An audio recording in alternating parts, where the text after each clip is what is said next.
মাইরি ঠিক এই কারণেই পুতিন কাকুকে আমার ভাল লাগে। হ্যাঁ, চোখে যা দেখি আর পেছনে যা ঘটে এর মধ্যে অনেক পার্থক্য আছে।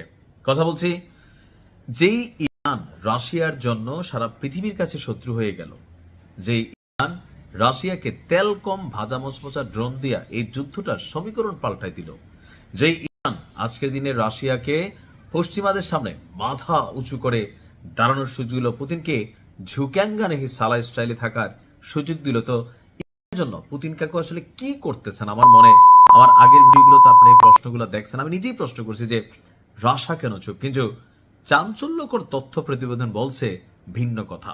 ভালো লাগলে শেয়ার করবেন, কারণ পুতিন কাকু তিনি চুপ নেই, ইরানকে নীরব সহযোগিতা দিয়ে যাচ্ছেন, যেই সহযোগিতাটা information is power and information is মানি।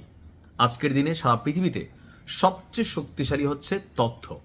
যেমন ধরেন, ইরানের মধ্যে আমাদের সর্বোচ্চ নেতা বা যাদেরকে শেষ করা হয়েছে, ভেতর থেকে কেউ একজন তথ্য দিচ্ছে, একটা টার্গেট, বাকিটা ইতিহাস। তো তদ্রুপ ইদানিং সময় মধ্যপ্রাচ্যে যে মার্কিন লক্ষ্যবস্তুগুলো আছে, আপনি দেখেন ইরান নিখুঁতভাবে একাধিক ক্ষেপণাস্ত্র বা মিসাইল ব্যবহার করা লাগতেছে না, একটা মারতেছে, একটাই গিয়া পড়তেছে, যার কারণে ইরানের বিপরীতে আমেরিকা তাদের সামরিক ঘাঁটিগুলো যেগুলো মধ্যপ্রাচ্যে আছে সেখান থেকে অনেক যুদ্ধ বিমান, হ্যাঙ্গার বা আরো বিভিন্ন কিছু সরিয়ে নিচ্ছে। প্রশ্ন হচ্ছে যে ইরান এতটা নিখুঁতভাবে কিভাবে টার্গেটে পৌঁছাচ্ছে? আসুন, মধ্যপ্রাচ্যে মার্কিন লক্ষ্যবস্তুকে জয় বাংলা করতে ইরানকে গোয়েন্দা তথ্য দিয়ে সহায়তা করছে রাশিয়া, আর এই দাবি হচ্ছে যুক্তরাষ্ট্রের প্রভাবশালী সংবাদ মাধ্যম ওয়াশিংটন পোস্ট। সংশ্লিষ্ট ৩ জন কর্মকর্তার বরাত দিয়ে প্রকাশিত এক প্রতিবেদনে এই তথ্য জানানো হয়েছে।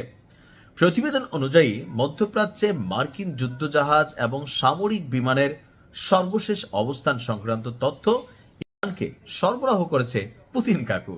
এর মাধ্যমে সম্ভাব্য মার্কিন লক্ষ্যবস্তুকে শনাক্ত করে তেহরান যেন জয় বাংলা করে দিতে পারে, সেই কাজটাই রাশিয়া সহযোগিতা করেছে। তবে সহায়তার পরিমাণ, কোথায় কতটা অভিযান হয়েছে, সেই ক্ষেত্রে কতটুকু, এ বিষয়ে স্পষ্ট কোনো তথ্য দিতে পারেনি ওয়াশিংটন পোস্ট।